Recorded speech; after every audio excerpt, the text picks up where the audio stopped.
안녕하세요. 투자하실 때 도움이 되는 정보를 쏙쏙 골라 전해드리는 글로벌 투자 리포트. 저는 진행을 맡은 장진현. 신예주입니다. 네, 글로벌 투자 환경이 급변하는 요즘 투자자 여러분들도 방향성 잡기가 쉽지 않으실 것 같습니다. 우리 증시는 계속해서 올라와 주며 코스피는 7거래일 연속해서 상승 랠리를 펼쳐 보이고 있습니다. 설마 오늘도 오르려나 싶었는데 역시나 또 올라주더라고요. 그러게요. 정말 코스피 3천을 목전에 두고서 다소 긴장감이 감돌고 있는 우리 시장입니다. 주변에서는 다 올랐다고 하는데 지금 들어가도 될까? 고점인 걸까? 망설이시는 분들 많으실 것 같아요. 그러니까요. 제 주변에도 지금 이 상승하고 있는 장 속에서 수익 좀 냈다 하시는 음. 분들 꽤 계시는데 그분들도 '아 이게 최선이었나. 조금 더 올라가지 않았을까.' 이렇게 좀 아쉬워하시는 분들도 많이 계시더라고요. 네, 우리 증시는 이렇게나 쭉쭉 올라가고 있는데 뉴욕 증시는 잠깐 주춤한 것 같아요. 네. 오늘 기준으로 이 미국과 이 우리 증시는 디커플링 되는 양상을 보였습니다. 트럼프 대통령의 재집권 이후 미국에서는 다시 관세, 감세 이슈가 시장을 흔들고 있고 이와 반대로 중국은 내수 중심으로 정책 전환에 증시 회복 기대감을 불어넣고 있는데요. 그래서 오늘은 유안타 증권이 발표한 하반기 글로벌 투자 전략 리포트를 바탕으로 세 가지의 핵심 주제를 차례대로 한번 다뤄보려고 합니다. 미국 시장의 투자 전략, 중국의 회복 움직임, 마지막으로 지금 자산 시장 전반에 영향을 미치고 있는 미국 유동성 구조까지 함께 짚어보도록 하겠습니다. 먼저 미국 이야기부터 시작을 해보겠습니다. 미국은 표면적으로는 주가가 강세를 보이고 있지만 그 이면을 들여다보면 마냥 낙관적이지만은 않은데요. 특히 경기 흐름과 실적 전망 간의 괴리가 뚜렷해지고 있습니다. 오늘만 하더라도 다우지수는 1% 하락하는 등 잠시 쉬어가는 모습을 보였는데 경제 성장률 전망치는 대폭 하향 조정되고 있는 상황에서 실적만이 예외일 순 없겠죠. 올해 미국의 경제 성장률 전망치는 계속해서 낮아지고 있습니다. IMF는 2025년 성장률을 기존 2.7%에서 1.8%로 2026년도는 2.1%에서 1.7%로 하향 조정했고요. 민간 컨센서스는 아예 1.4% 수준까지 내려잡았습니다. 그런데도 주가는 계속 강세잖아요. EPS는 좀 덜 빠졌다는 얘기도 있던데요. 네, 말씀하신 대로 미국 증시의 12개월 선행 EPS는 3월 이후 마이너스 0.4% 하락에 그쳤습니다. 하지만 이건 아직 실적 충격이 반영되기 전이라는 해석이 많아요. 특히 소비재 그리고 소재 업종 기업들은 관세 부담 때문에 2분기 가이던스를 줄줄이 하향 조정하고 있다고 합니다. 게다가 현재 미국은 소비의 선순환이 발생하기 어려운 환경입니다. 지금의 소비 회복은 사실상 당겨 쓴 수요에 불과한데요. 4월 소매 판매는 전월 대비 0.1% 상승했지만 3월에 선주문이 몰렸던 효과가 컸고요. 실질적인 소비 여력은 줄어들고 있는 상황입니다. 또 고물가, 고금리 환경이 장기화되면서 기업들은 재고 확대나 설비 투자를 꺼리고 있습니다. 트럼프 2기 관세 정책은 중국뿐 아니라 인도, 베트남 등으로 확대되면서 생활 필수품 가격 상승까지 불러오고 있습니다. 뉴욕 연은은 뉴욕의 연은 조사에 따르면 향후 6개월간 자본 지출 의향은 팬데믹 이후 최저치인 것으로 나타났는데 이는 즉 소비에서 생산, 투자로 이어지는 경제의 선순환이 막혀 있다는 뜻으로도 해석해 볼 수가 있겠습니다. 트럼프의 관세 유예 이후 변동성 지표와 투자자 심리는 빠른 회복세를 보였지만 관세율은 여전히 높아진 상태입니다. 차트를 보시면 실제로 대중국 평균 관세율이 51.1%에 달하고요. 관세 적용 품목도 전체 수출의 100%에 이릅니다. 중국의 대미 평균 관세율도 32.6%까지 올랐죠. 그래서인지 미국 내 고소득층의 소비도 점차 줄었다고 하더라고요. 네, 맞습니다. 이 차트 보시면 5월 기준 북미 명품 매장 트래픽은 전년 대비 마이너스 15.8%나 급감했습니다. 이는 자산가들도 소비를 줄이고 있다는 뜻으로 미국 소비 경제에 하방 압력이 뚜렷하다는 방증일 수도 있습니다. 그럼에도 불구하고 매그니피센트 세븐의 존재감은 여전히 큽니다. 1분기 EPS 증가율은 M7이 27.7%, S&P 500에서 이들 7개 종목을 제외한 나머지 기업군인 S&P XM7은 9.4%였고요. M7의 이익 기여도는 지수 전체의 30%를 넘고 있습니다. 이 리포트에서는 하반기 S&P 500의 목표치를 6,500포인트로 제시했고 은행과 반도체를 최우선 투자 섹터로 언급하고 있습니다. 미국 시장 단기 반등의 모멘텀은 분명하지만 안을 들여다보니까 불안 요소가 꽤 많네요. 네, 그렇기 때문에 미국뿐만이 아니라 다른 국가들에게도 시선을 한번 돌려보면 좋겠죠. 그중에서도 오늘은 중국 증시의 이야기를 한번 해볼까 합니다. 그동안 투자자들에게 외면을 받았던 중국 시장에서도 최근 의미 있는 변화가 감지되고 있는데요. 중국은 오랫동안 정부 주도의 경기 부양에 의존해 왔지만 이제는 내수와 유동성 회복이 스스로 순환되기 시작하면서 보다 안정적인 회복 구간에 접어들고 있다는 평가를 받고 있습니다. 정부 지출에 의존했던 중국의 경제가 최근에는 중국 내 가계와 기업의 레버리지가 살아나는 등 자금이 순환되기 시작했습니다. 금리 인하 효과는 이제서야 체감되기 시작했고 M2 증가율, 기업 대출, 소비 심리 등 주요 유동성 지표들도 반등 흐름을 보이고 있죠. 이런 변화가 부동산에도 되게 긍정적인 영향을 주고 있다고요? 네, 굉장히 잘 짚어주셨는데요. 일선 도시의 부동산 가격 하락세는 둔화됐고 우량 개발사에 대한 대출도 다시 한번 늘어나고 있습니다.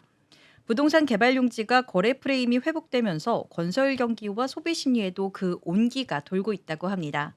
또한 중국 정부는 화이트리스트 프로젝트를 통해 신뢰도 높은 부동산 기업의 정책적인 지원을 집중하고 있습니다. 그 결과 주거용 부동산 용지에 프리미엄이 붙기 시작했고 토지 거래가 다시 활발해지고 있는데 이건 단순한 부동산 경기의 회복을 넘어서 중국의 재정, 소비, 지방정부 재정 건전성과도 연결된 굉장히 중요한 흐름으로 볼 수가 있습니다. 이와 함께 중국은 더 이상 세계의 공장에만 머무르지 않고 있습니다. 가공무역 비중은 감소세고 대신 기계산업, 소비재 중심으로 내수를 키우고 있다고 합니다. 중국의 굴착기 내수 판매는 전년 대비 7.4% 증가했고 정부의 과학기술 예산은 국방 예산보다도 높은 수준을 보이고 있습니다. 또 눈에 띄는 것이 바로 AI 기업들의 약진인데요. 이러한 변화는 단발성 이벤트뿐만 아니라 구조적 내수 확장의 흐름으로 이어가고 있습니다. 내용을 좀 쭉 듣다 보니까 중국이 확실히 이전과는 다른 회복의 모습을 좀 보이고 있는 것 같아요. 네, 그렇습니다. 그런데 지금 글로벌 자산 시장 전체에서 가장 민감하게 반응하고 있는 변수는 바로 유동성이라고 할 수가 음. 있겠습니다. 한번 살펴보시면 팬데믹 이후 연준이 주도하던 유동성 공급 구조가 이제는 민간, 특히 대형 은행과 개인 투자자 중심으로 변화하고 있다는 건데요. 이게 바로 플라이휠, 즉 선순환 유동성 구조의 핵심 개념입니다. 2023년 연준이 시행한 BTFP 프로그램으로 이 단기채 발행이 급증했고 이로 인해 재정 적자도 확대됐습니다. 이자 부담이 커지면서 미국의 GDP 대비 재정 적자는 7%를 웃도는 수준으로 올라섰죠.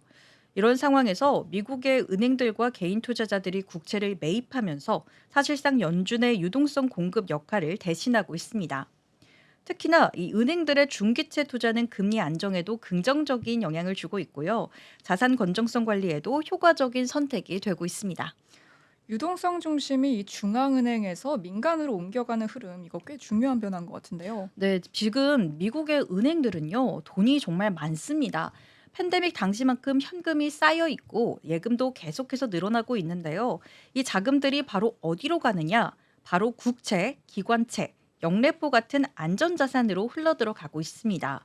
그런데 거기서 끝이 아니라 그 이자 수익이 다시 소비와 투자로 이어지면서 미국 경제 안에서 자금이 착착 돌고 있는 구조가 만들어진다는 거죠. 정말 다양한 이야기 알차게 잘해주셨는데 오늘 리포트를 좀 한 줄로 요약한다면 어떻게 될까요? 네, 정리를 한번 해보자면 미국은 M7 중심의 실적과 유동성 선순환이 긍정적이지만 실물 지표와 관세 충격은 여전히 부담 요인이고 또한 중국은 내수 중심의 구조 전환과 정책 드라이브가 이제는 본격적인 회복 흐름으로 이어질 가능성이 커 보인다. 이렇게 한번 정리를 해보겠습니다. 그리고 무엇보다 중요한 건 유동성의 구조 변화입니다. 연준이 아닌 은행, 개인, 디지털 자산까지 새로운 주체들이 시장의 흐름을 바꾸고 있다라는 점, 이 점 투자하실 때 참고하시면 좋을 것 같습니다. 정말 요즘은 좀 시장이 낯설다라고 느껴지는 것 같기도 합니다. 그만큼 새로운 변화의 바람이 불고 있다 이렇게 볼 수 있겠죠? 네, 말씀해주신 대로 정말 늘 그랬지만 요즘은 정말로 날마다 새로운 정책, 새로운 이슈들이 또 쏟아져 나오고 있잖아요. 그만큼 관련 뉴스나 기사들 꼼꼼하게 체크해 보시면서 그런 시점이 아닌가 싶습니다. 제가 가져온 소식은 여기까지고요. 예지 아나운서는 오늘 어떤 리포트를 한번 주목해 보셨나요? 네, 이어서 리포트 분석 한번 가보겠습니다. 진현님 리포트가 거의 100장이던데 요약하시느라 진짜 고생하셨을 것 이게 같아요. 처음 읽어봤을 때는 그 정도인지 네. 몰랐는데 준비하다 보니까 이 리포트가 100장 정도 아, 되더라고요. 진짜 많네요, 양이. 제가 가져온 리포트는 좀 짧지만 서로 다른 두 개의 리포트를 한번 가져와 봤고요. 세계 이슈부터 특징주까지 다 담은 아주 국제적이고 트렌딩한 소식 가져왔습니다.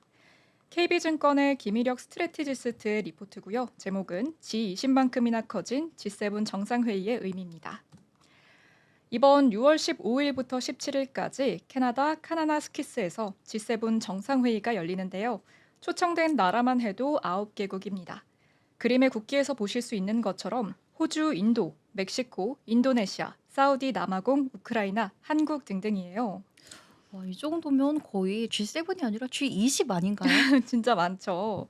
초청 국가들의 구성을 보면 G20에서 중국, 러시아, 아르헨티나, 터키, 아프리카 연합만 빠졌고요. 나머지는 거의 다 옵니다. 이게 단순히 친목 도모가 아니라 미국이 만들어 놓은 고립 구조를 넘어서려는 흐름이라는 게 포인트라고 할 수 있겠습니다. 예를 들어 캐나다는 멕시코 대통령을 따로 초대했습니다. 이유가 뭘까요? 바로 북미 공급망 문제 때문입니다. 트럼프 시절 미국이 멕시코산 철강에 평균 25%의 관세를 부과했거든요. 지금 캐나다는 이 문제를 다시 테이블에 올리겠다는 거죠. 그래서 소제목도 미국 바깥의 협력을 강화하려는 캐나다입니다. 트럼프가 만든 관세 정책을 다시 한번 바꿔보려는 움직임 같아요. 맞아요. 게다가 이번 회의에서 캐나다 총리는 국방비를 GDP의 2%로 늘리겠다고 했습니다. 근데 여기서 중요한 포인트는 그 국방비의 75%를 지금 미국산 무기에 쓰고 있다는 거예요. 미국 의존도를 줄이자는 말이 자연스럽게 나올 수밖에 없죠. 그리고 이건 우리나라 입장에서도 의미가 큽니다. 한국에 초청된 건 경제 때문만이 아니라 방위 협력 대상으로 고려되고 있다는 뜻이기도 하기 때문입니다. 이 회의에서 한국과의 군사적인 협력도 거론이 된다고 해요. 네, 듣고 보니까 이번 회의는 단순한 외교 그 이상의 회의가 될 것 같아요. 그렇죠. 실제로 미국의 전략적 구도를 바깥에서 바꾸려는 움직임입니다. 이유도 남미와의 연결을 강화하고 있는데요. 미국의 빈자리에 영향력을 계속 강화하려고 하죠. 100억 유로 규모의 인프라 투자 계획인 글로벌 게이트웨이 이니셔티브를 통해 중국의 1대1로를 견제하려는 겁니다. 글로벌 사우스라는 용어가 최근 화두입니다. 제3세계, 이전엔 개발도상국을 가리키던 용어가 바뀐 거라 보시면 되는데요. 글로벌 노스는 선진국, 글로벌 사우스는 남미, 아시아, 아프리카 등 120여 개 나라가 포함되죠. 한국, 일본, 유럽, 북미, 오세아니아는 지도적 위치에도 선진국이기에 글로벌 노스에 속합니다. 최근 현대차, 삼성전자, LG 관련 최신 뉴스에서 글로벌 사우스를 지배하겠다라는 전략이 많이 나오고 있습니다. 이렇게 캐나다부터 유럽까지 미국을 대체하기 위해서 정말 난리인데 미국도 가만히 있을 수는 없습니다. 미국은 인도 뉴델리에서 양자 무역 협상에 진전을 보였고 멕시코와는 철강 관세 철폐 합의에 다가섰습니다. 미국 내 철강 수요의 약 20%는 수입에 의존하고 있는데요. 철강에 50%의 관세를 부과하며 미국 산업계가 부담을 느껴서 해당 조치가 되돌아가고 있는 겁니다. 이렇듯 미국도 소위 글로벌 사우스 국가들과 잘 되기 위해서 노력하고 있습니다. 이제 두 번째 리포트로 넘어가 볼게요. 이번엔 미국 테크주, 특히 테슬라, TSMC, IBM 중심으로 다뤄보겠습니다. LS증권의 황사내 애널리스트가 작성한 신고가 앞둔 S&P 500 부담과 기대 사이라는 제목입니다. 미국 증시는 지난 10일 다우존스 0.25% 상승한 42,866.87에 S&P 500 0.55% 상승한 6,038.81에 나스닥 0.63% 오른 19,714.99에 장 마쳤습니다. 러셀 지수도 0.56%로 강보한 마감하는 모습 보여줬는데요. 미중 협상 결과와 11일 CPI 발표를 경계하면서 보합권에서 등락을 반복하는 모습 보였습니다. S&P 500 신고가 돌파까지 1.7%가량 남은 가운데 부담을 느끼면서 변동성이 확대된 건데요. 세계은행의 성장률 전망치 하향도 하방 요인으로 작용했습니다. 다만 장 후반 러트닉 상무부 장관이 미중 협상에 대한 낙관적인 발언을 하자 기술주 중심으로 상승폭 키우면서 상승 마감했는데요. 한 주의 히트맵 보고 계십니다. 리포트가 작성된 6월 10일의 히트맵 역시 초록불 켜냈습니다. 요즘 장 분위기가 정말 좋은데요. 트럼프 머스크 갈등이 해소 국면 진입하면서 테슬라도 장중에 강세를 보였고요. 나스닥과 경기 소비재 섹터의 상승세를 기여했습니다. 11개 섹터 중 에너지, 경기 소비재, 헬스케어 등 10개 섹터 상승 마감하는 모습 보여줬습니다. 네, 사실 촬영일 기준으로 오늘은 이 뉴욕 증시가 잠시 쉬어가는 모습을 보였죠. 근데도 이렇게 일주 한 주간의 또 차트를 모아놓고 보니까 그래도 흐름은 참 좋았다 이런 생각이 드는 것 같습니다. 이와 관련해서 다양한 또 글로벌 이슈도 준비해 오셨다고 들었어요. 네, 핵심적인 미증시 이슈를 2개 정도 들고 와봤는데요. 하나는 현재 진행 중인 미중 무역 협상의 큰 틀은 합의 성공으로 보인다는 소식입니다. 하지만 근본 협상, 중국의 승리에 가깝다는 평가도 존재합니다. 이미 협상 타결된 히토류를 활용해 추가 기술 규제 완화를 이끌어낸다면 제네바 협정 결과에서 중국만이 추가적 이득을 취할 것이란 분석인데요. 뉴스에선 연일 트럼프가 미국 내 중국인 유학생을 허용하는 것과 중국에 미국의 히토류를 공급하는 것과의 트레이드가 이뤄질 것이라 보도하기도 했습니다. 다음 소식은 중소기업 낙관 회복과 세계 경제 전망은 하향이라는 분석입니다. 5월 NFIB 소기업 낙관 지수에 기반한 분석인데요. 경제 개선과 향후 매출 성장에 대한 낙관 회복이 예상됩니다. 세계은행은 올해 경제 성장률 전망치를 2.7%에서 2.3%로 하향 조정했습니다. 또한 2020년대 들어 27년까지의 세계 경제 성장률이 평균 2.5% 수준으로 1960년대 이후 가장 부진한 수준이 될 것이라 예상하고 있습니다. 근거로 높은 관세와 불확실성 확대가 거의 모든 국가 경제에 중대한 역풍으로 작용하고 있기 때문인데요. 관세 전쟁이 지속될 경우 25년 성장률이 추가로 0.5% 하락할 수 있음을 경고했습니다. 다음으로 특징주 소식입니다. 먼저 테슬라입니다. 현재 일론 머스크가 트럼프 전 대통령과의 관계를 좀 회복하고 있고요. 6월 12일부터 텍사스 오스틴에서 로보택시 시범 운행을 시작합니다.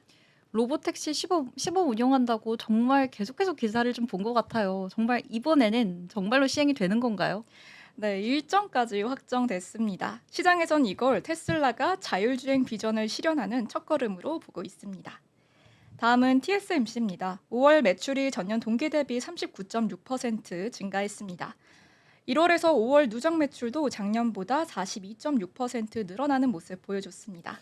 AI 수요가 정말 어마어마하네요. 그렇죠. CEO가 말한 이 AI 칩은 수요가 공급을 초과한다라는 말이 이번에 수치로 확인된 셈이죠. IBM도 빼놓을 수 없습니다. 세계 최초의 오류 자동 수정 양자 컴퓨터 개발을 선언했는데요. 개발 완료 목표 시점은 2029년입니다.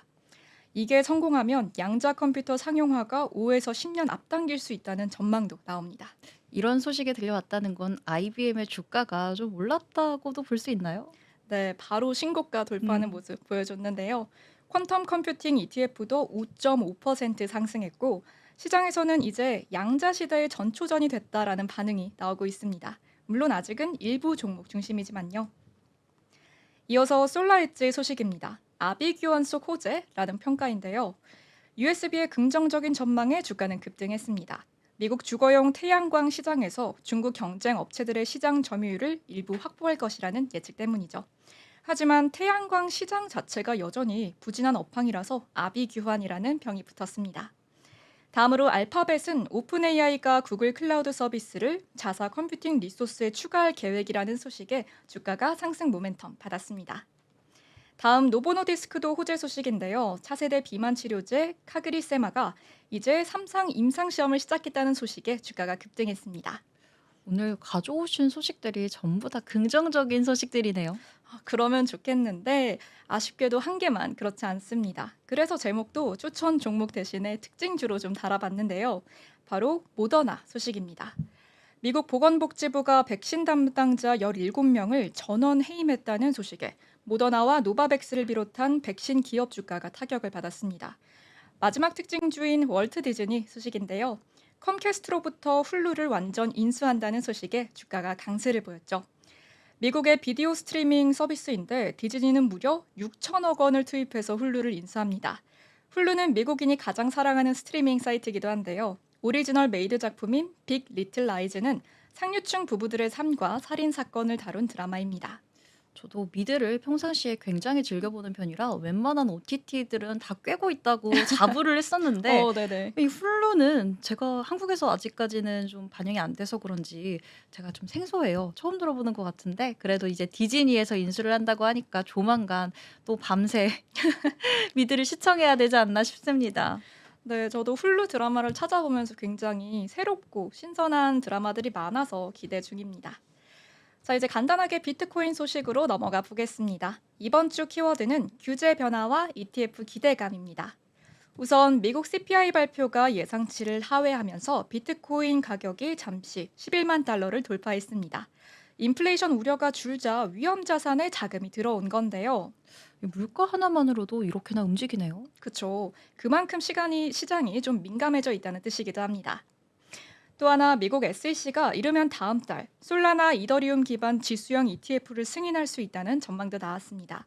기존에는 비트코인만 ETF 대상이었는데 이제는 알트코인까지 확대되면 기관 자금 유입이 훨씬 빨라질 수 있겠죠. 법적 규제 흐름도 흥미롭습니다. 최근 미국 연방 항소법원이 트럼프 대통령이 도입한 관세 정책을 유지해야 한다라고 판결했습니다. 이건 국제무역법원이 권한 남용이라고 한 이전 판단과는 반대되는 결과입니다. 결국 관세 정책을 둘러싼 소송 여름까지 계속될 전망입니다. 이와 맞물려 암호화폐 관련 법안인 디지털 자산 기본법도 발의됐는데요. 이 법은 발행, 유통, 공시까지 전반을 규율하고 있고 자산 연동형 스테이블 코인을 발행하려면 5억 원 이상 자본을 갖춘 국내 법인이어야 됩니다. 이제 코인도 어느 정도 제도권 안으로 거의 다 들어오려고 하는 분위기인 것 같아요. 네, 맞습니다. 불공정 거래에는 자산 몰수, 거래 정지, 임원 선임 제한, 심지어는 최대 무기징역까지 포함되어 있습니다. 암호화폐 시장에서는 아마 가장 강도 높은 규제라고 할 수 있겠습니다. 자, 오늘 이렇게 G7 외교 흐름부터 미국 기술주의 변화, 비트코인과 암호화폐 규제 흐름까지 한번 살펴봤습니다. 저는 특히 글로벌 사우스와 G7의 협력 강화 흐름이 굉장히 인상 깊었는데요. 이게 진짜 미국 중심 경제 질서가 바뀔 수도 있다라는 생각이 좀 들었습니다. 네, 그러게요. 이번에는 또 따로 뜻깊은 의미가 있는 게 이번에 새로 당선된 이재명 대통령과 이 트럼프의 또 첫 회동이 네. 기대되고 있잖아요. 그만큼 좀 더 주목을 해봐야 되는 것 같습니다. 그리고 기술주 리포트에서 본 TSMC 실적이나 IBM의 양자 컴퓨터 계획도 앞으로 투자에 큰 힌트를 주는 것 같고요. 그리고 비트코인 관련 소식도 이제는 단순히 코인 가격이 아니라 정책, 정치, 기술, 제도랑 같이 본다는 시각이 좀 필요한 시대 같습니다. 그럼 오늘 방송은 여기서 마무리할게요. 다음 주에도 더 알찬 리포트로 찾아뵙겠습니다. 지금까지 글로벌 투자 리포트의 신예지 장진현이었습니다. 감사합니다.